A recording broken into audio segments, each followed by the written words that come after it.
मैं Malram Meena, assistant professor chemistry, LBS government college Kotputli. हम transition elements के बारे में जानकारी प्राप्त कर रहे हैं। इनके कुछ गुण हैं वो आज अपन यहाँ देखेंगे। पहले जैसे धात्विक प्रकृति इनकी या मेटलिक नेचर, इनमें क्या पाया जाता है, इनका आयतन वो बहुत कम होता है और बाह्य कक्षक रिक्त होते हैं। इस कारण से डी ब्लॉक के तत्व धात्विक गुण प्रदर्शित करते हैं। तो ये 3 प्रकार के क्रिस्टल बनाते हैं। एक तो होते हैं बीसीसी, एक एफसीसी और एक एससीपी। बीसीसी का मतलब होता है काय केंद्रीय घनीय संरचना, एफसीसी होती है फलक केंद्रीय घनीय संरचना और एससीपी होती है षटकोणीय निविड संकुलित संरचना। मैग्नीज के स्तर D5 विन्यास कारण इसकी विशेष संकुलित क्रिस्टल संरचना होती है। प्रभावी नाभिकीय आवेश की अधिकता व अगमित डी इलेक्ट्रॉन उपस्थिति के कारण संकर्ण तत्व एस ब्लॉक तत्वों की तुलना में प्रबल धात्विक बंध के होते हैं। धात्विक चमक के साथ साथ इनकी कठोरता, इनका गलनांक, उच्च कवतनांक, उच्च परमाणुकरण की एंथैल्पी, आघात वर्तनीयता आदि गुण इसमें प्रबलता से पाए जाते हैं। इसी कारण से इसमें धात्विक बंधों का गुण पाया जाता है।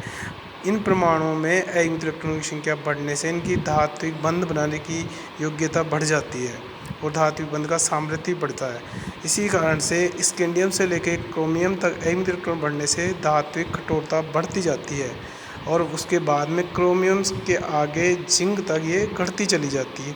इसी प्रकार इसका दूसरा गुण है ट्रांजिशन मेटल्स का, वो है कैटालिस्ट की तरह कार्य करने का या उत्प्रेरकीय गुण। तो उत्क्रमण प्रेरकीय गुण में क्या होता है कि इसके संकरण धातु बहुत महत्वपूर्ण गुण है इनका। सामान्यतः उत्प्रेरक के रूप में जिन धातुओं मिश्र धातुओं के यौगिक का उपयोग किया जाता है वे संकरण धातु ही होते हैं। संकरण धातु निम्न कारणों से उनका ये गुण पाया जाता है। एक तो इन संकरण धातुओं में पहला गुण है N-1 डी कक्षक होते हैं, वो आंशिक भरे हुए होते हैं। एक होता है वेरिएबल ऑक्सीकरण स्टेज होती है। तीसरा होता है इलेक्ट्रॉन त्यागने ग्रहण करने की प्रवृत्ति होती है, यानी इलेक्ट्रॉन ले भी सकता है, इलेक्ट्रॉन दे भी सकता है। चौथी है संकरण धातुओं में रिक्त डी कक्षा के उपस्थित होने से अभिकार कणों में इलेक्ट्रॉन ग्रहण करके मध्यवर्ती यौगिक बनाते हैं जो टूल के उत्पाद में बदल जाते हैं। फॉर एग्जाम्पल है इसके, जैसे पहला एग्जाम्पल है हम SO3 का निर्माण करते हैं SO2 से। SO2 की क्रिया O2 से होती है तो SO3 का निर्माण होता है। इसमें V2O5 जो होता है ये एक कैटालिस्ट की तरह कार्य करता है। इसी प्रकार एक हेबर विधि के द्वारा अमोनिया का निर्माण किया जाता है।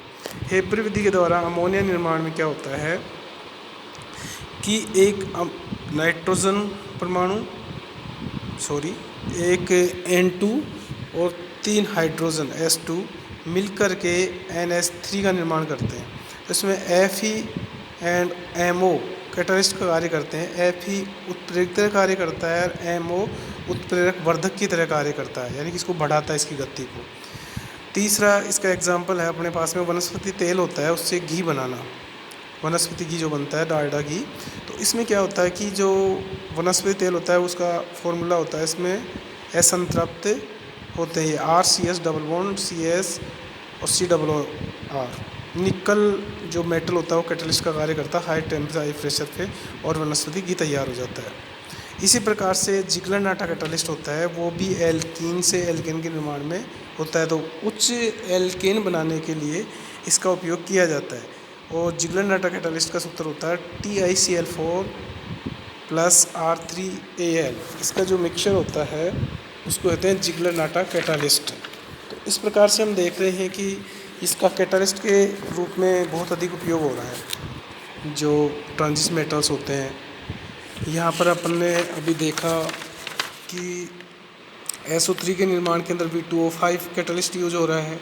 इसी प्रकार अमोनिया के निर्माण में हेबर विधि में FeMO का निर्माण हो रहा है, FeMO कैटालिस्ट का उपयोग हो रहा है। इसी प्रकार निकल कैटालिस्ट वनस्पति तेल से वनस्पति घी बनाने में यूज हो रहा है और जिगलर नाटा कैटालिस्ट को एल्कीन से एल्केन में परिवर्तन करने में यूज किया जाता है। इसी प्रकार एक एग्जाम्पल है जिसमें एल्कीन्स को एल्केन में ही परिवर्तन करने के लिए विल्किंसन उत्प्रेरक का उपयोग किया जाता है।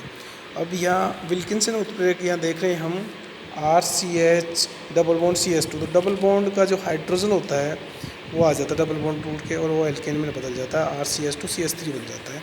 और विल्किंसन कैटालिस्ट का सूत्र होता है RHCl PPS3/3 ब्रैकेट बंद। तो इसका आईफिश नाम होता है क्लोरो ट्राइस ब्रैकेट ट्राइफेनिल फॉस्फोरस ब्रैकेट बंद रोडियम फर्स्ट। इसी प्रकार से अभिकर्मक है फेंटन अभिकर्मक। फेंटन अभिकर्मक जो एल्कोहल है उनको एल्डिहाइड में बदलने में यूज़ किया जाता है। और फेंटोल जो अभिकर्मक है उसका सूत्र होता है Fe2O3 + H2O2, यानी कि फेरिक ऑक्साइड होता है, वो उसमें का मिक्सर होता है हाइड्रोजन ऑक्साइड के साथ में, तो ये कहलाता है फेंटन अभिकर्मक। ये एल्कोहल का ऑक्सीकरण कर देता है, एल्कोहल को एल्डिहाइड में परिवर्तन कर देता है। Thank you.